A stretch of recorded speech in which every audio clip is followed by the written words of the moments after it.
So we are on chapter 7, I'm sorry, chapter 6?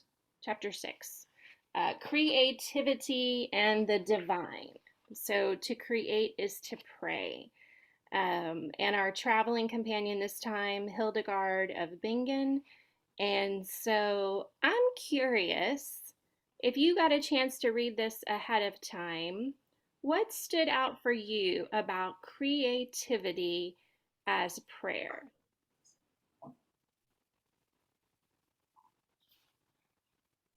I never had thought of creativity as a prayer. I mean, that just the whole idea is new.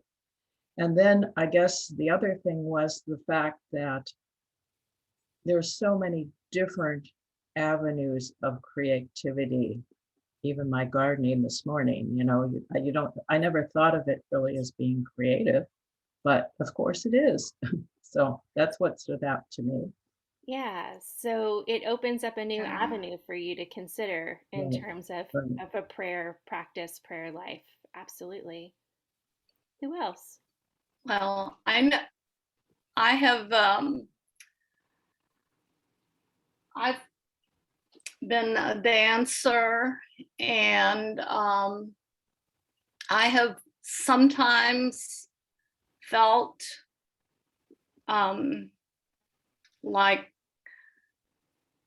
in certain times, and it is not consistent at all, but I felt like there was something that was actually directing me within my when I was dancing. One time even going across the floor, this was just an exercise in class, and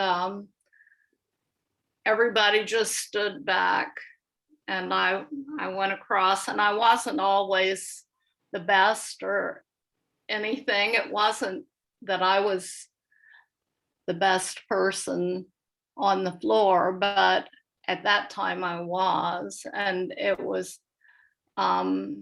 nobody even wanted to be on the floor with me. They just stood back. So I felt like it was something that was coming through me. It wasn't anything that I controlled. It was something outside of me. So, Thanks for sharing that, Merle. but I have felt that. Yeah. Yeah. Mhm. Yeah, Marisa. And you're muted.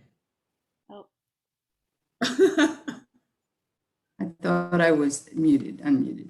I never looked at my years of having to be so organized and plan and so forth as a possible means of prayer. I certainly was a different way of looking at, sometimes my family would tell me I was obsessively organized and cool and back off and whatever, So it was, I found that very interesting. yeah, it's nice to expand our definition of creativity Mhm. to include that as well, because Mhm. organization Yeah. is creating, something out of chaos often, right? It is creativity. It is, and people who tend to think like that or operate that like that are never talked about as being creative for that. Creative people paint or they play music or they dance or they do, they do other things, but that doesn't get lifted up, and it does here, which I really appreciated as well. Mhm.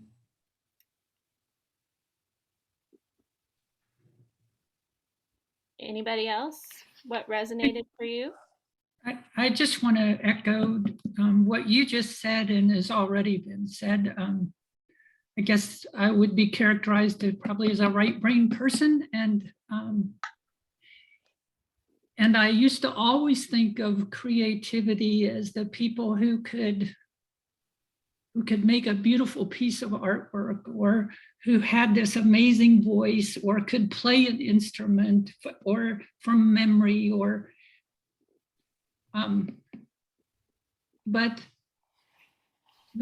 I almost made a livelihood from being able to take a blank spreadsheet and then create in it whatever programming we needed to meet a need in the organization.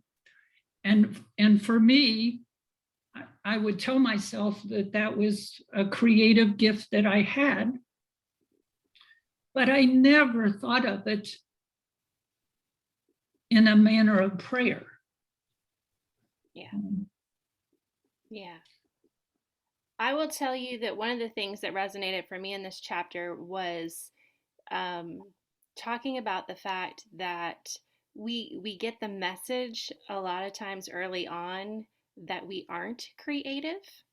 And I can vividly remember an elementary art class in which I was trying to, when they would tell you to do something, if you had to do it from nothing, it was very hard for me. If I could do it from like mimicking something, an example on the board, it was easier.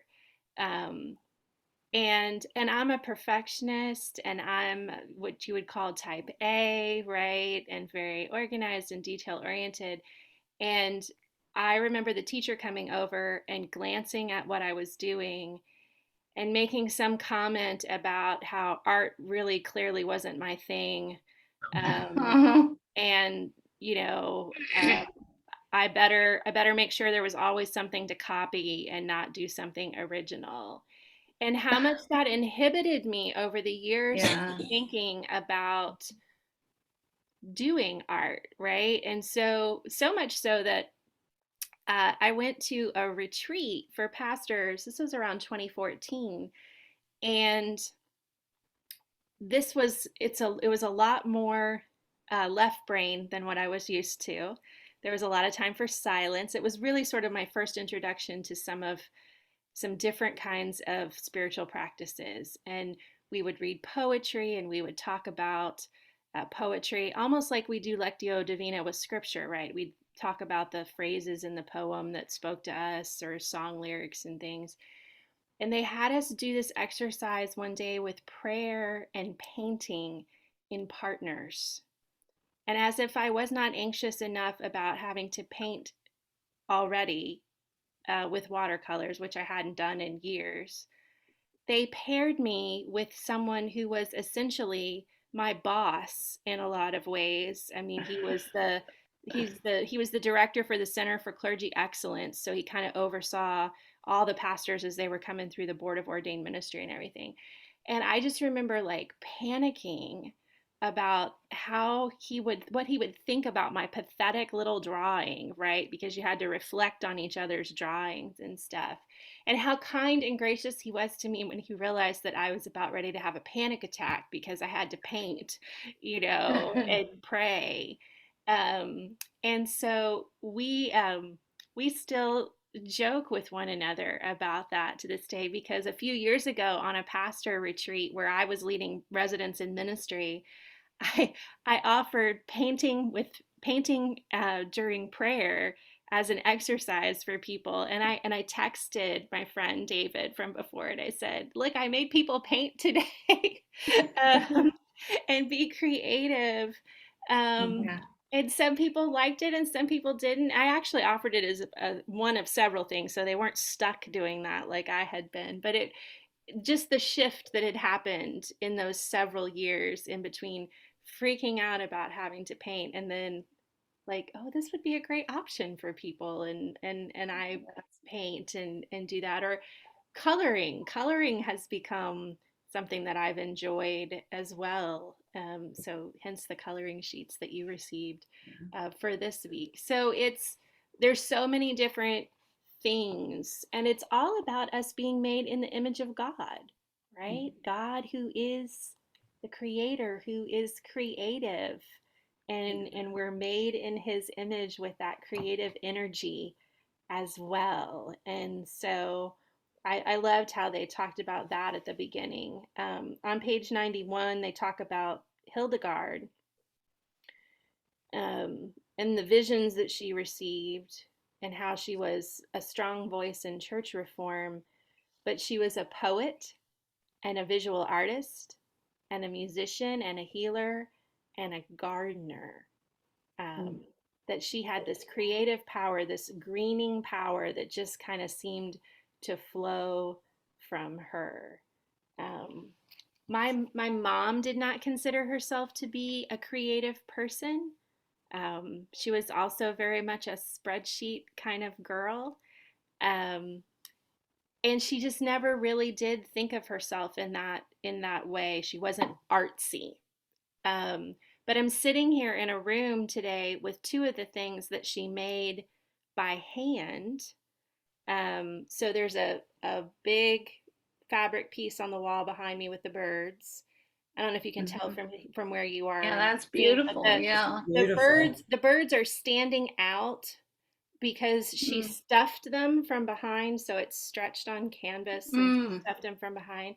And then over the chair over there in the corner is a huge crocheted Afghan. Oh, that's And if you beautiful. stretch it out, it is, she made it for my grandparents. It's musical notes on a staff because they were church musicians that she crocheted. And so, you know, she, all evidence to the contrary, she created with her hands. But because she had this idea of creativity as being artsy, she never really applied that label to herself. And I know that she really enjoyed those things, but she just didn't see herself Yeah. in that particular way. So let's talk about. Oh, there's a spot on 93. They're talking about the movie Pollock and the painter Jackson Pollock, Mhm. and how he's pacing back and forth in front of a blank canvas with a deadline looming. And then finally, he picks up a brush and he paints, and the whole commission is done in just a couple of hours. It says, what Pollock was searching and waiting for was his vision. And once this had appeared, he only needed to render the vision on canvas. Perhaps you know artists who talk about seeing things in their head or hearing songs, and they're called to create out of nothing, just as God created us out of nothing. Since prayer connects us to God, creativity connects us to the creative power of God, and it can become a prayer practice.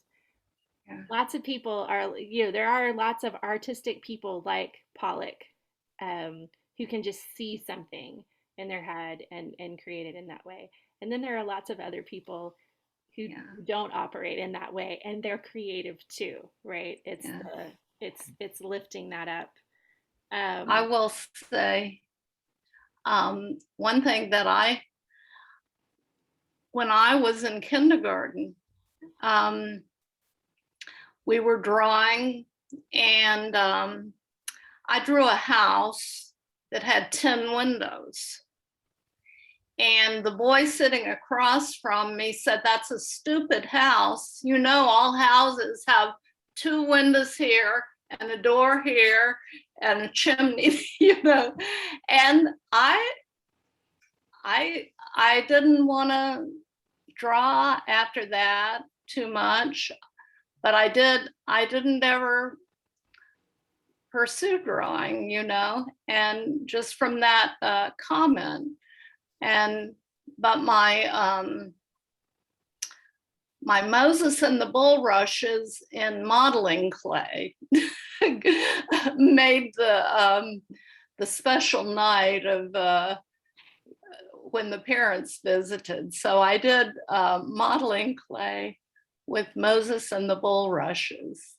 There you go. And that was something that I was proud of. So, but that was like one of those early things when somebody will discourage you. And I thought, oh, Yeah. but you No. see that. And Yeah. This is a little bit different, but I'm just struck by the comments that people have made about how words have affected them. And it just makes me realize how important my words are. I'm thinking about my grandchildren and Yeah. just maybe remembering sometimes when I didn't use the kindest words. Yeah, Yeah. So it's a good lesson. that's true. That's Yeah, we really don't know what sticks sometimes with people. Um, and when and maybe it wasn't that we didn't choose a kind word, but we just didn't think about how things might land sometimes. So it is interesting to think about that and to reflect on. That's a good lesson. Giselle, I've seen you with your hand and trying a couple of times. What's Well, going I on? think first I just want to thank Pam for being vulnerable Yeah. and open with me, with us. But when you were talking about Pollock and waiting on his vision, I can't help but think of maybe waiting on a call from God or waiting on a direction from God. And I think about once we hear that, once we know that, once it resonates with us, then it's just okay, everything falls into place, let's go do it. I think of yoga right away with Marissa, and but many other applications as well. Yeah. Yeah. Frustrating thing can be sometimes when you have a deadline and you're waiting on a vision and nothing's coming, right? With the pressure of that. And Yeah, I started my education career as a first grade teacher. And uh, while we were talking about this, I remember all of the drawings that first graders would do and the artwork and the finger paints and so forth. And every one of them thought they were beautiful.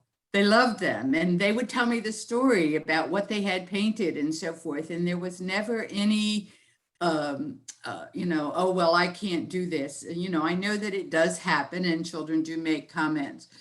And somehow we lose that joy, as we grow up. I mean, my sister was a beautiful craftsperson and an artist. My mother was a wonderful seamstress, and I just never could do that. And I always felt okay.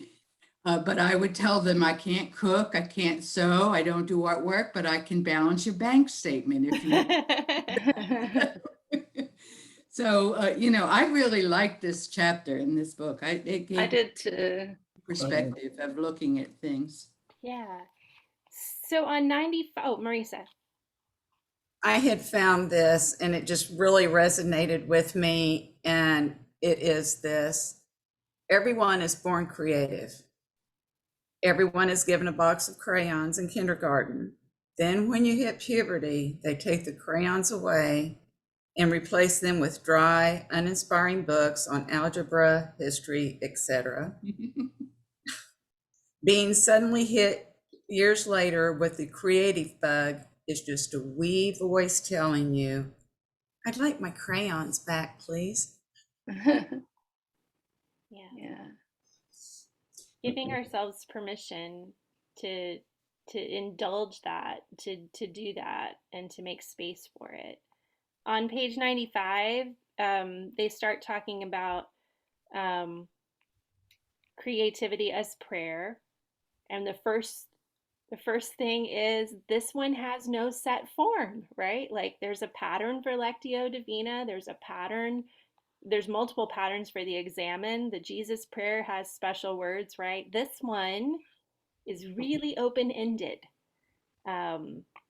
So they're just kind of lifting up some different things. And the first thing is to realize that we're already doing it, that some of the things that we're already engaged in hold potential as creative endeavors. So, what are some of the things you're already creating? A family, a living space, a church, a job environment, a daily schedule, schoolwork, a sports team. And then they just start listing out some bullet points: decorating your house or a room, getting dressed, art in school or other settings, cooking, your ministry or other job, activities in which you and your friends participate, writing projects. There's just so much there. What are some things that you thought of when you were reading this that you already do that fit this creative pattern? Pam mentioned gardening earlier. What are Mhm. some other things?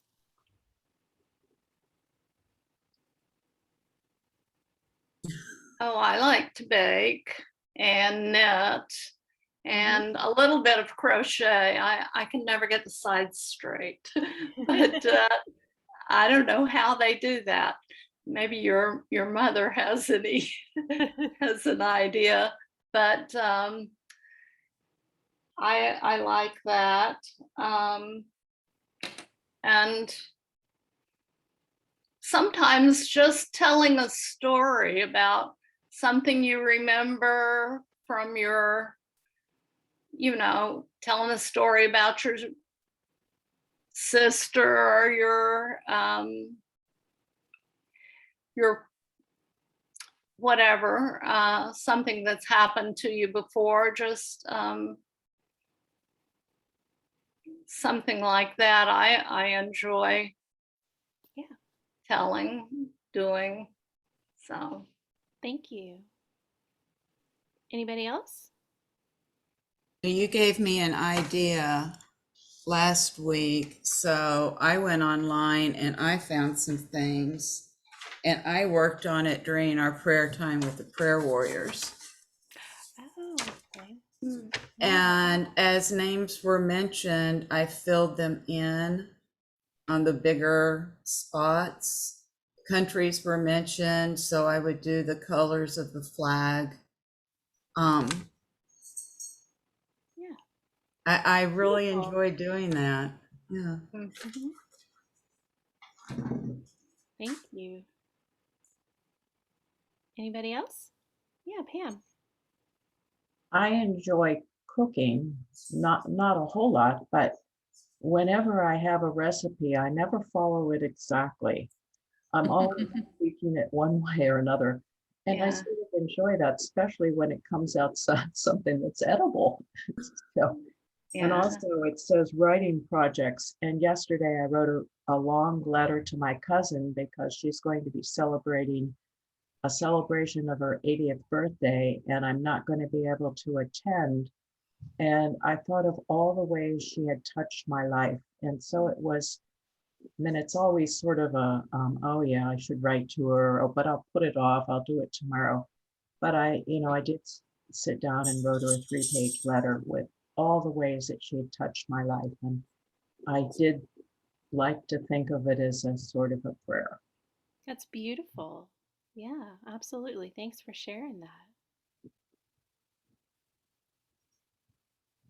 Every year I do a family calendar for both sides of our family, and I put in all of the dates and the birthdays and so forth. And I stopped doing it for a couple of years because everybody was then using their phones and so forth. And then, they said, Ann, Gran, whatever, we missed that. So they're scattered all over the country and so forth, and it's very hard to keep up with new births, and the one side of the family doesn't know the other side of the family. So I try to do that for them so that someday they'll know who their cousins are, and realize that they're all connected somehow.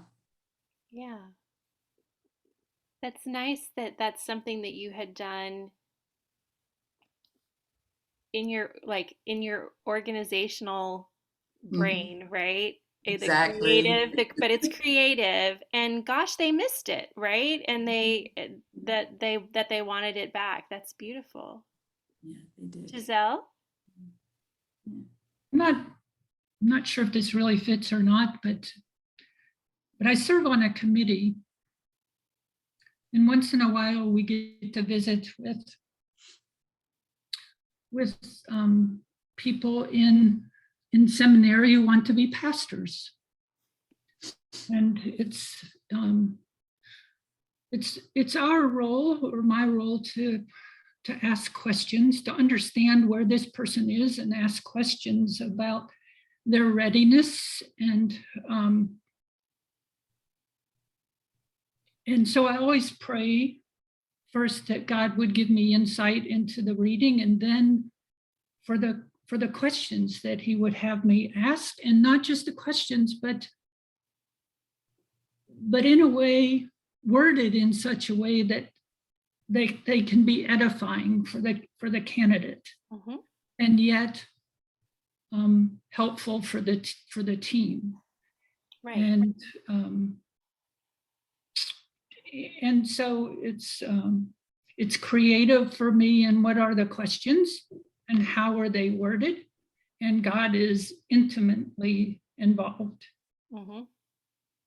And creating a space with those questions for people to really be able to share of themselves and what God is doing in their lives. So yeah, you're not only creating questions, but you're helping to create a space for them where they can share and open up. Yeah, that's great.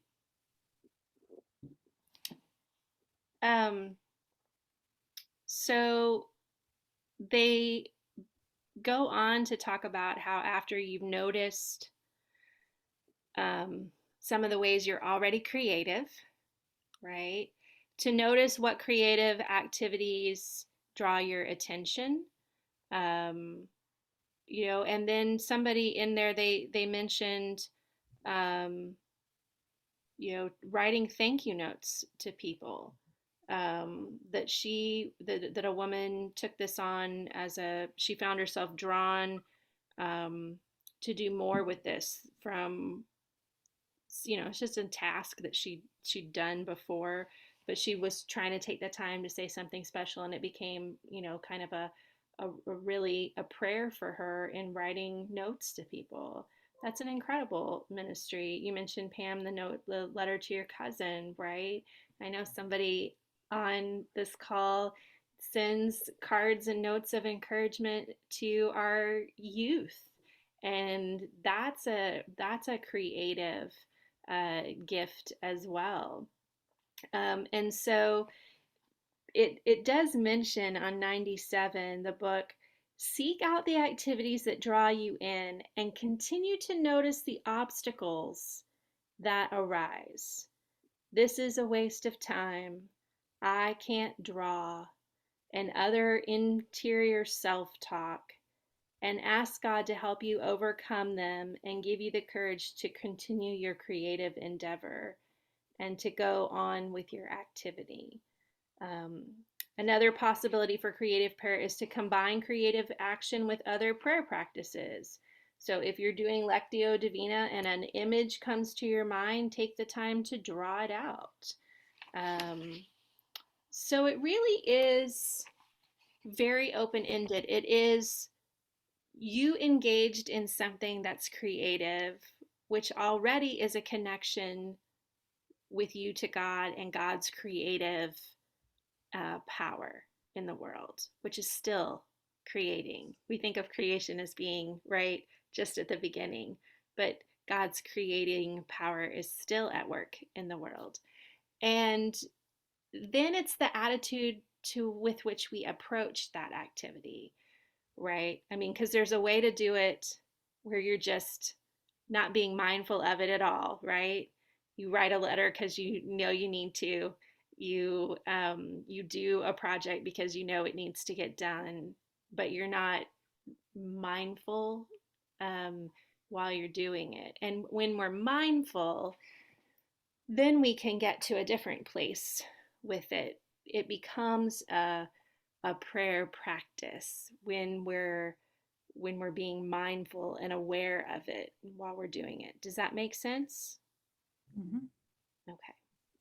What other things came up for you, or what questions came up for you while you were reading the chapter or we've been talking? It just came to me that, and hearing what everyone else is saying, how all that we do and our roles in the church and so forth are a form of creativity, and I guess I had never really thought of it that way. I thought of, okay, I can do this, and, I should do it, and, I should prepare for it and so forth. And I listen to all of you and what you're doing. And, it's just opened a whole new way of thinking for me. Mhm. Well, in music ministry, you're our librarian. Mhm. And so again, it's that organizational take take everything, the chaos of everybody just turning in their music in a big clump, right? And you got to sort and organize, and you put it back and get all the new stuff out and get everybody ready. It's a gift to Diane and to all of the rest of us, um, for you to be engaged in that. It's not a throwaway thing just because you're organizing, right? It is a creative gift that you have. So Um, I have a thought about, you were talking about notes and letters and things like that. Well, I have a collection of all our family history, a lot of it. I have my great grandfather's letter that he wrote to my great grandmother's parents asking for their consent to marry her. And then I have a lot of letters from my father, and when he was in the service, and from my aunt just when she was at school. And the thing of it is, when I read these letters, especially from people that I knew, like my father and my aunt, I can actually hear them talking to me. It's like, it's really extending their immortality. Mhm. mhm. And I mean, because they're alive right then when I read these letters, and because they're just right there with me. That's beautiful. Yeah. I love that. Anybody else?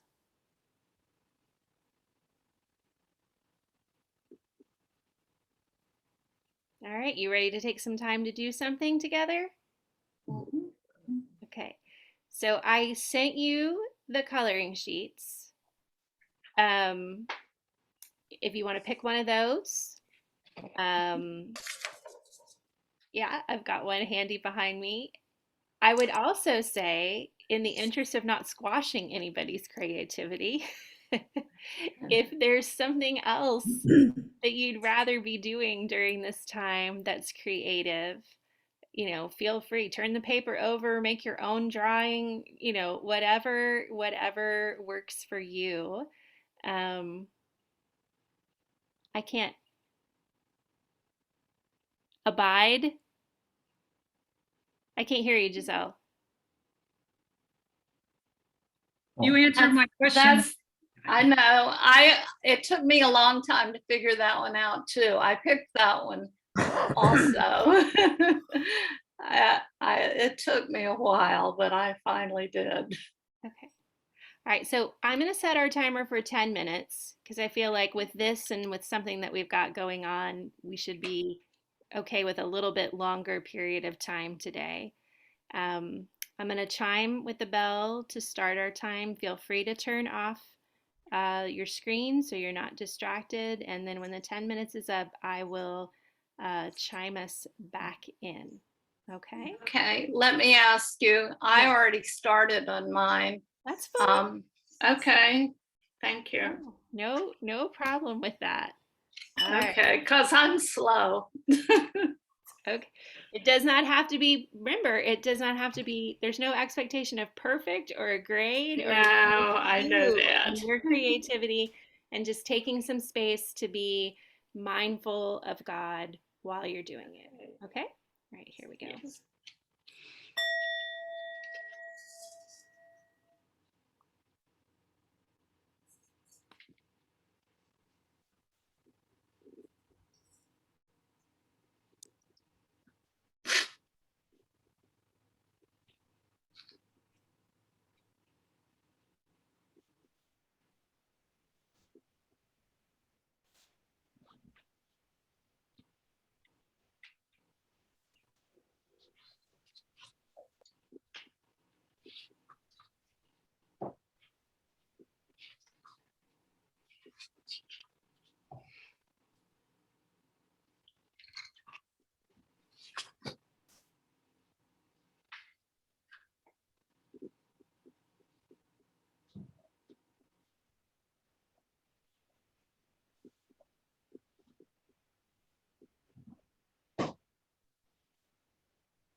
Who would like to share what they did and what their experience was like?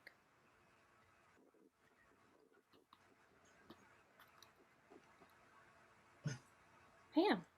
I'd like to share first because then I don't have to feel that mine was better or worse than anyone else's. First of all, I couldn't get my printer to print out the sheet. I got to see all of them. I enjoyed looking at them.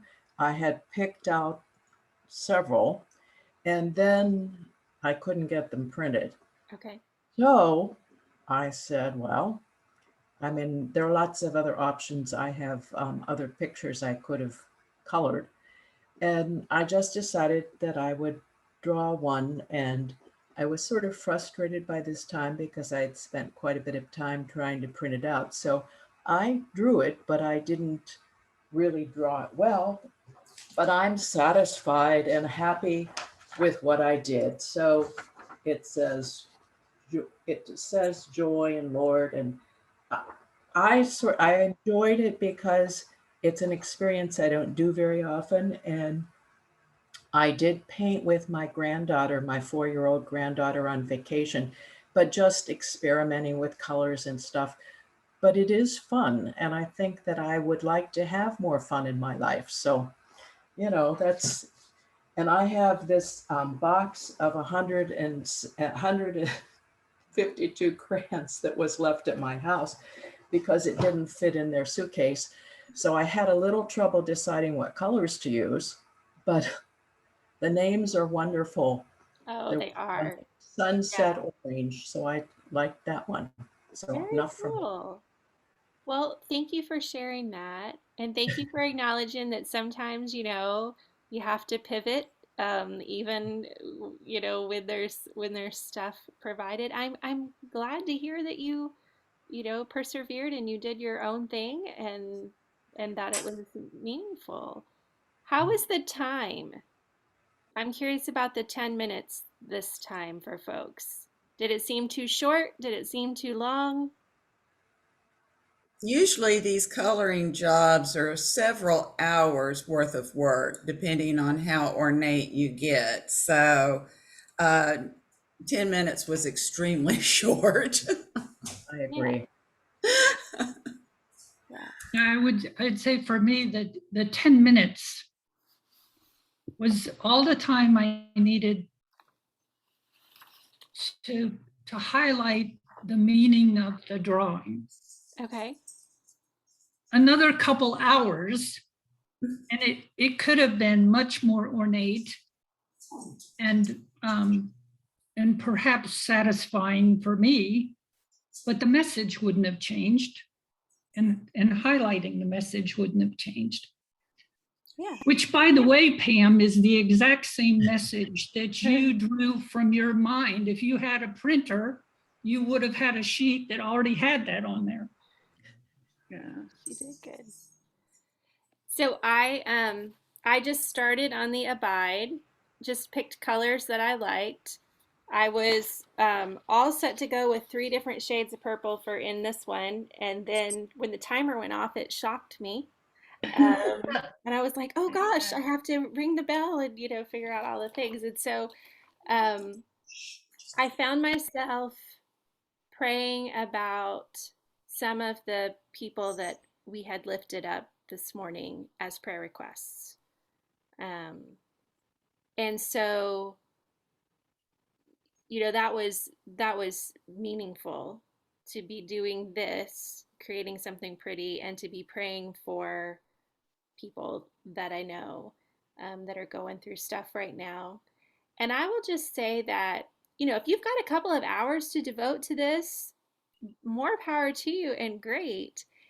And if you don't, taking something like this and working on it several days in a row while you are doing your prayer time, right, um, is a great option too. I mean, there are no rules with this one, which is both freeing and scary for some people, right? And so, um, yeah, just you can keep keep working on it, tuck it in a book, take it with you, when you find yourself with a few minutes. Yeah, Giselle. May I ask you to make a comment about the one that you picked? Okay. And because in the lower left portion of the heart is written to wait to remain. Mm-hmm. Would you speak a little to that for me, Sure. please? So I think for me, abiding is something that I need a good reminder about. Um, I shared earlier about my personality. And so I tend to charge off with my list of things to do. Um, and I sometimes need to be reminded that I don't have to be the person with all the answers. I don't have to be the one who's always producing to be valuable, that I can just abide in God and sit and wait in His presence, um, and that that's okay too. That first, before anything else, I'm a child of God before any of the other titles come into play. Um, and I need to be reminded of that sometimes, just to take the time to not come to God with my huge list sometimes, but to just come to God with, I'm here, I'm in your presence, I'm ready for whatever you have. And we may wait a while to figure out what that is. So, Thank you. mhm. Yes, Anne, you're muted. You're on mute.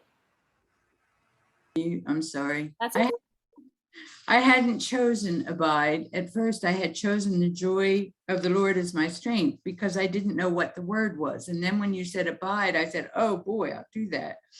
And as I was doing it, I looked at my coloring skills and I thought, oh, Jim would laugh because he's such an artist. And I didn't worry about the detail. I just kind of did broad strokes and so forth. But then I drew back and I said, Anne focused on the word abide. And boy, that is just wonderful. When all of us have troubles and worries and that word abide is just really calming and comforting and saying, abide in me. So the whole time after I got over my laughing at my coloring skills, I said, okay, I'm going to focus on the word abide. And I did. And I just, I think that's a great word for these days and times. Yeah, absolutely it is. Thank you for sharing that. Appreciate Mhm. that. That's why I only concentrated on the words, really. I knew I would not have time, Mm-hmm. A, to finish it, but B, I wanted to chew on those words as I colored them in and think about them and dissect them Mm-hmm. and how it all relates to my life. So Sure. yeah, I wanted to go with the word Mm-hmm. first. So I will just say that if you found this to be useful for you, this particular thing about coloring, um, but don't be limited with your creativity to just that. But the coloring thing, there are there are whole books available for adult coloring and scripture coloring. And when you Google online, oh, all kinds of stuff pops up about free printable things. And there's stuff that's just pictures, but I picked several that had scripture because, again, it's another way to connect us to the word, and to spend some time reflecting on a particular scripture, in just a different way than when we're doing Lectio or when we're doing something else. If there's a verse that speaks to you in that moment, to pick that and to to find a way to reflect on it and chew on it while you're being creative can be helpful. So thanks for sharing that. Anybody else? Okay. I'll actually I started this last night because I knew how slow I was, and I still didn't get finished, and that wasn't really the point, and I knew that. But anyway, I started out. Actually, I wasn't really focusing on the word abide or anything. I was just focusing on the picture, and I chose the things that I knew were just standard at first. Like I had seen a yellow butterfly, so I made the butterfly yellow, and I had seen the hearts, and I made them red, and the leaves green. And I thought, well, when I get into some of the flowers, I'll do more. It doesn't have to be just what I know, but I did, like a tiger lily. I thought of some of the different things. And then this is to represent maybe a lantana, which is blue and pink, all the little cluster. And so anyway, I was just trying to find what I could that reminded me of what it was showing me. But I was thinking more of that. Now, I will say that one thing I did during this period of time after I read the chapter, I was looking at illuminated manuscripts, and I don't know how familiar everybody is. It's beautiful to look at those. And I have actually read about more and found some, that were pictured on the internet. But that to me was a lot similar kind of to what we were doing, but just the way that the scriptures had been copied, and the beautiful, well, I was talking with my husband about it, and he said, well, that wasn't just being creative, but that was actually a meditation, and that those monks were doing when they did the illuminated manuscripts. So I couldn't stop thinking about that. So Thank you. Thanks for sharing that. yeah. So, anybody else?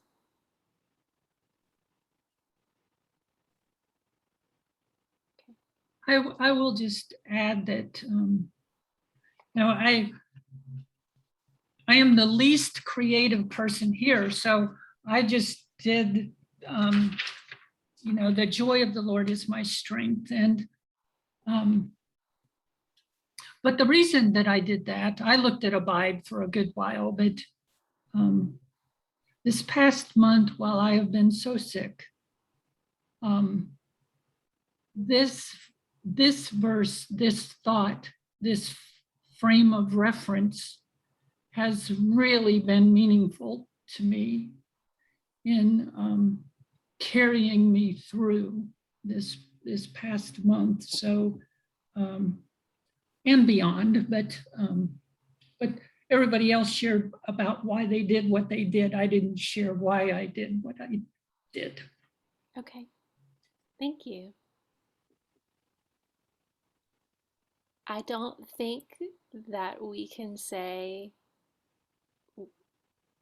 least creative, because I think No. today we've shown There are so many different ways in which we are all very creative. They may just not fit the pattern that the world associates with creativity, but God certainly does. And all of this creative energy comes from being made in his image. So I hope you can carry that with you from today, whether you ever finish your drawing or not, right? It's not a thing that you have to carry guilt around for if it goes in a drawer and you never finish it, or whether you find this to be a practice that you carry forward in some ways. Next week we're going to talk about journaling. That's our focus for the next lesson. And I may have an attachment that I'll send out to you ahead of time about that. I need to go back through the lesson one quick time before I make a final decision on that. You know, just